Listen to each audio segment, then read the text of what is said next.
అట్లా పెట్టి ఒక మినిట్ వెయిట్ చేయాలి. నేను చూడాలి ఒకసారి కాదు, ఒక్క నిమిషం.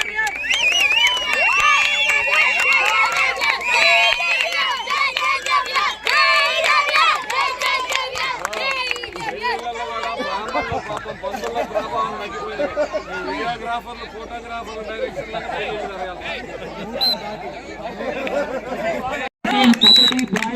మిగతా అందరూ కూడా భోజనం చేయాలి. ఎదురైతే మన పీఈటీ పీరియడ్లో భోజనం చేసుకొని తర్వాత మధ్యాహ్నం సెషన్ ప్రారంభిద్దాం.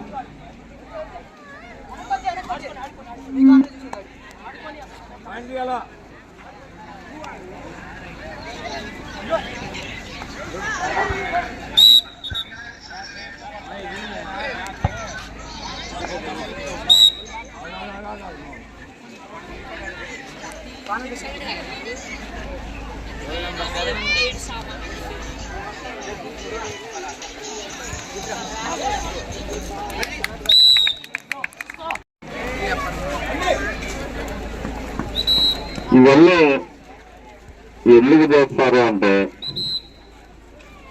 మట్టిలో మాణిక్యాన్ని వెతికే ప్రయత్నం ఈరోజు మరి గ్రామ స్థాయి నుంచి స్కూళ్లలో ఎవరైతే ప్రతిభ కలిగిన మరి క్రీడాకారులు ఉంటారో వాళ్ళందరినీ బయటకు తీసుకురావాలి.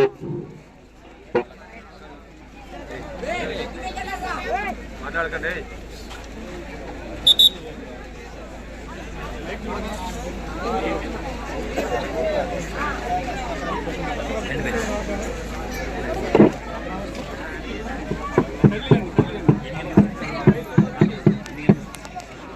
వాళ్ళందరినీ వెలుగులోకి తీసుకురావాలి, వాళ్ళకి మెరుగైన శిక్షణ ఇవ్వాలి.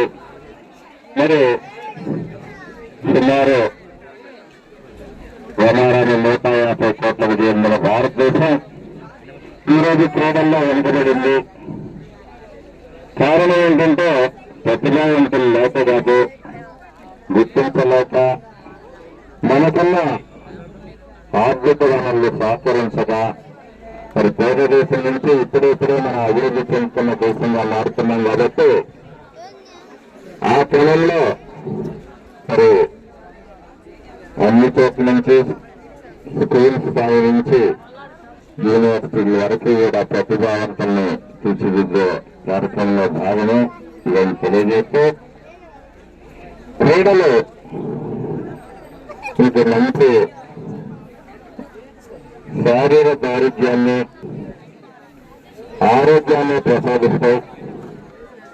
అంతేకాదు క్రీడల్లో ఒక టీమ్ స్పిరిట్, ఒక పోరాట పటిమ, అలాగే ఒక ఐక్యమత్యం, మరి కులాలకి మతాలకి అతీతంగా ఒక భావాన్ని ఏర్పడతాయి అన్నమాట. కాబట్టి విద్యార్థులందరూ కూడా ప్రతిరోజు కూడా మీరు జనరల్గా మీరు ఎక్సైజ్ కూడా అవసరం లేదు, మీరు పరిగెడతానే ఉంటారు, గెలుపుతా ఉంటారు, ఇచ్చేస్తూ ఉంటారు.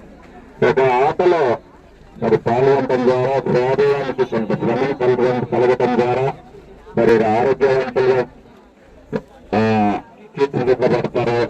కాబట్టి చదువులో ఒక భాగంగా ప్రధానమైన భాగంగా గుర్తించి ఖాళీ సమయాన్ని సెల్ ఫోన్లు చేస్తే సమయాన్ని వృధా చేయకుండా ఇండోర్ అవుట్డోర్ గేమ్లు ఆడుతూ మీరు భవిష్యత్తు కూడా క్రీడాకారులు కూడా ఉద్యోగాల్లో రిజర్వేషన్లు కాబట్టి ఆ దిశలో కూడా మీ అందరూ కూడా ముందుకు సాగాలని చెప్పేసి కోరుకుంటూ మీ అందరికీ శుభాభినందనలు తెలియజేస్తూ సెలవు తీసుకుంటున్నాను.